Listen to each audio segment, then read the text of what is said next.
The Monday Morning Marketing Podcast is brought to you by Esther of IPA Group, bringing premier online promotion to your business. And Melanie of Stomp Social Media Training, who empowers business owners to manage social media and marketing for themselves. Hi, and welcome back to the Monday Morning Marketing Podcast. My name is Melanie, and my good friend Esther is here. Hiya. Where did that accent come from? I don't know. I'm giddy. It's Monday. I'm totally giddy. Too many coffees already. So what are we talking about today, Melanie?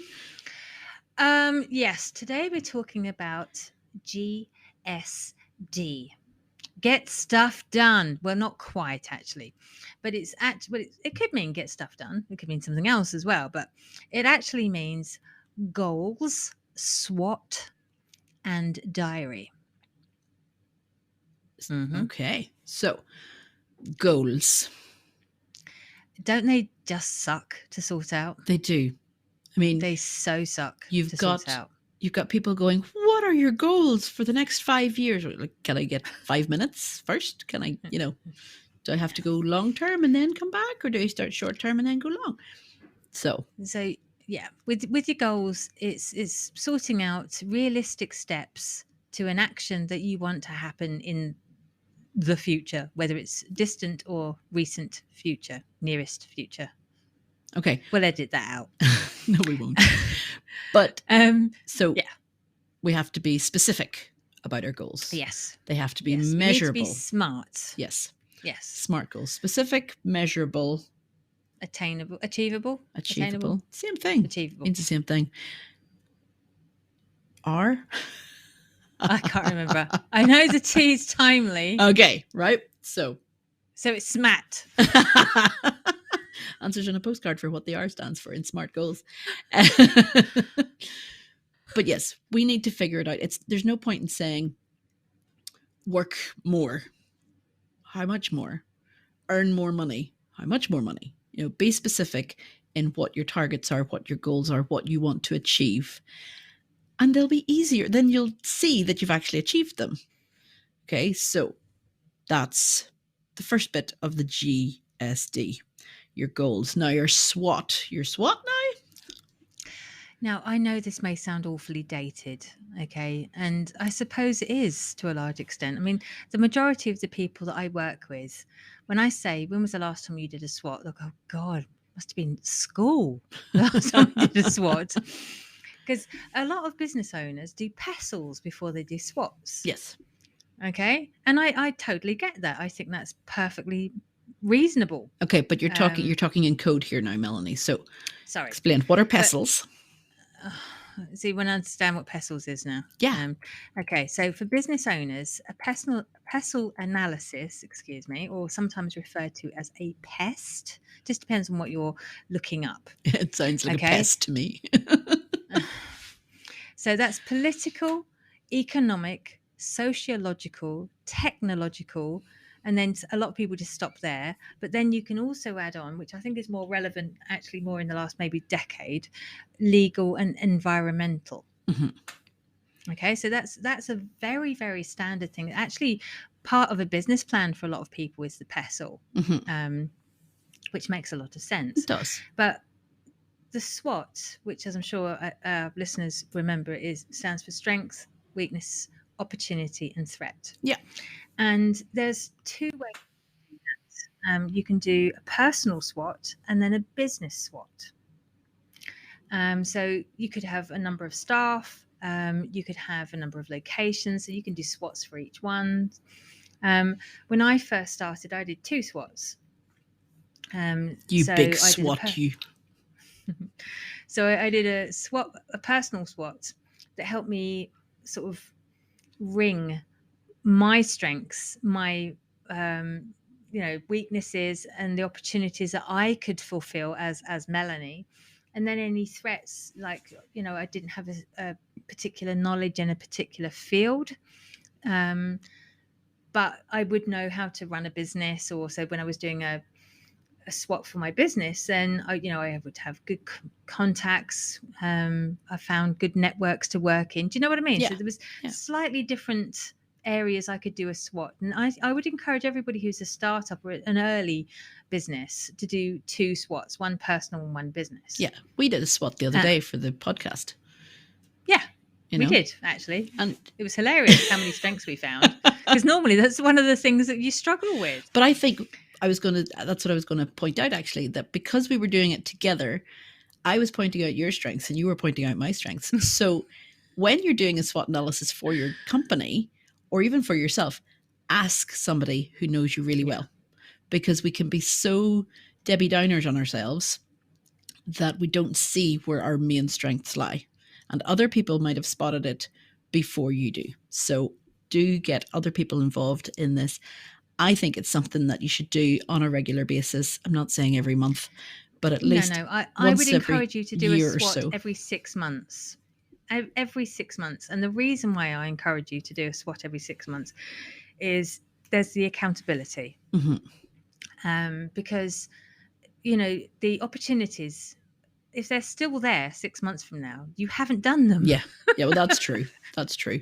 Plus the threats can change at any point. Exactly. And you need to watch for other businesses coming up behind you who have similar ideas, similar branding, similar, do you know what I mean? Yeah. So, and if you're not keeping an eye out, you could suddenly be overtaken by them. Yeah.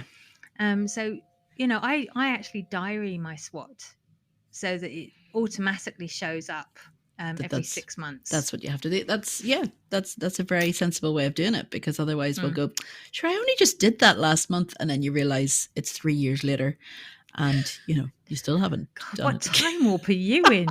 Hey, God. Remember COVID? Touché. We lost a good 2 years there. I mean, and so that leaves us with the D, the diary. So we've done the goals, we've done the SWOT, and now we do the diary. And this sounds so obvious, doesn't it? But one of the first things I do every single year is I put in any birthdays, the kids' days off, any closing days at the schools, that sort of thing, so that I can get ahead of myself. And if I know I've got a hospital appointment or an operation or something like that coming up, I go straight in my diary. Yeah, so then you can't be booked out for that day. You can't put something else into it. Exactly. Yeah. But I even book in my holidays. Now, I don't book my holidays. I don't book for November or anything. But I put in the week or the long weekend I'm going to take off. Yeah. And at this, because if I don't, it won't happen. Yeah. And most of the times events give you a good 3-4 months beforehand, let you know, oh, we're having this event in March, in June, in November. Well, we've known about Atomicon for a year and a half. Yeah. I'm pretty sure it's in my diary. But yeah, it's one of those things that if other businesses, if events are well enough organized, that you can then put that into your diary and have that time booked off. Also, when you're doing your diary, if you have it connected to something like Calendly or Book Like a Boss or, Book Me and those. I've not heard of that one before. Book Like a Boss. Yeah. There's loads of different ones. Okay. So mine is something different. It would be, wouldn't it? It would be. Yeah. I like to have different ones. But once you put it into your calendar, if it's connected to the calendar that people book through, then it'll automatically block that day off and you'll not have to go back in and do that again later or inadvertently have someone on that day check in. And your diary will also have what you've put down as your goals as well. So you want your goals, your SMART. I remembered what it was, by the way. It's relevant or realistic. Depends on who you ask.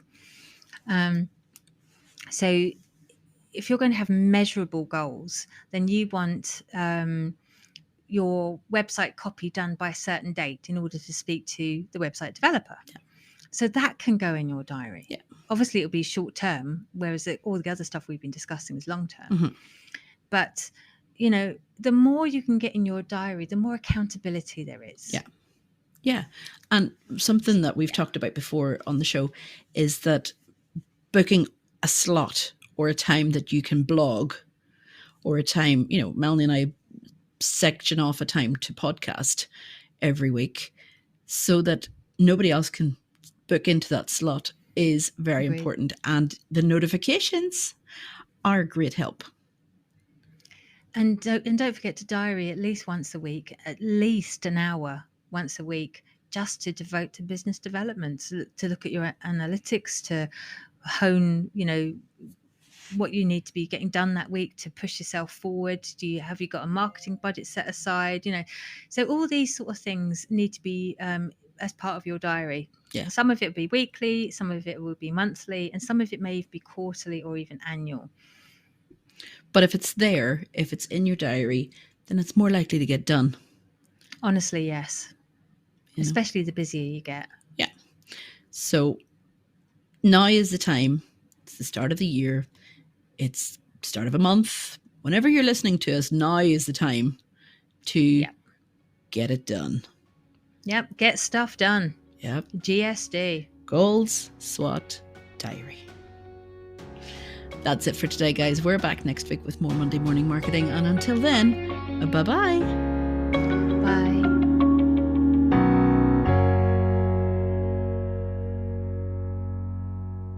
Glad to see you're sitting on your hands. We did that in 11 minutes. We did that in 11 minutes.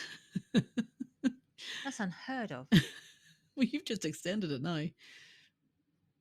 But nobody ever listens to any of this stuff, do they? Well, I'm glad to see you're sitting on your hands this time and not waving. Oh, shut up. You're going to get me in trouble, you. Love you. Yeah.